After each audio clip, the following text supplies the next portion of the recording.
ఇప్పుడే జీ5 app download చేయండి. చూడండి మీ ఫేవరెట్ టీవీ షోస్ ఎప్పుడైనా ఎక్కడైనా. ఎవరది? ఎవరి వీడియో రికార్డ్ చేసింది? ఎవరది? ఏంటి షాక్ అయ్యావా? నిజం బయటపడిందని భయపడిపోతున్నావా? మైథిలి, నువ్వు బాండ్ పేపర్ మీద సంతకం పెట్టిన దాని ప్రకారం మీ అమ్మ దొంగతనం చేసినట్టుగా ఏ చిన్న సాక్ష్యం దొరికినా మిమ్మల్ని ఈ కాలనీ నుంచి గెంటేయడం కానీ లేదా పోలీసులకి అప్పగించడం కానీ జరుగుతుందని చెప్పావు. దానికి నువ్వు మనస్ఫూర్తిగా అంగీకరిస్తున్నట్టు చెప్పావు, అవునా? అవును మేడం, ఆ మాటకి నేను కట్టుబడి ఉన్నాను. సో ఇప్పుడు కాలనీ విడిచిపెట్టి వెళ్ళిపోతున్నావా లేదా మీ అమ్మని పోలీసులకి పట్టిస్తున్నావా? ఎందుకు పట్టిస్తారండి? ఎందుకు పట్టిస్తారు? మా అమ్మ ఏం చెప్పింది? నేను దొంగతనం చేస్తే 10 రెట్లు డబ్బులు కడతానంది కదా, ఆ డబ్బులు కడతాం. అమ్మా, 10 times అంటే ఎంతో తెలుసా? దగ్గర దగ్గర 10 లక్షలు కట్టాలమ్మా. మీ కూతురు చాలా కరెక్ట్గా చెప్పింది. దొంగతనం చేసిన దానికి 10 రెట్లు కట్టాలి. కడతారా?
ఏంటమ్మా అన్నావు?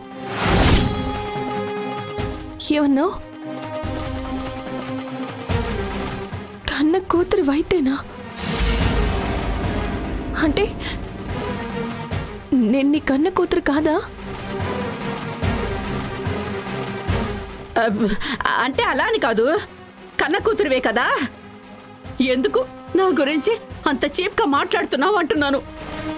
అంతే, అంతేనే. సుహాసిని గారు, నేను చెప్తున్నాను, మీరు చెప్పిన నష్టపరిహారం మేము కడతాం. సరే, నువ్వు కడతాను అంటున్నావు కాబట్టి సరిగ్గా వారం రోజులు గడివిస్తున్నాను.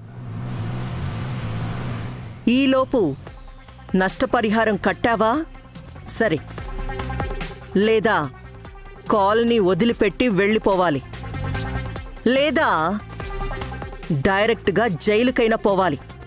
ఓకే, మీ డీల్కి నేను రెడీ. అందరూ విన్నారుగా?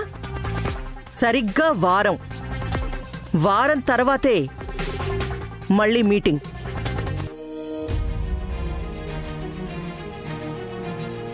జీ5 యాప్ డౌన్లోడ్ చేసి అన్ని ఎపిసోడ్స్ పూర్తి ఉచితంగా చూడండి.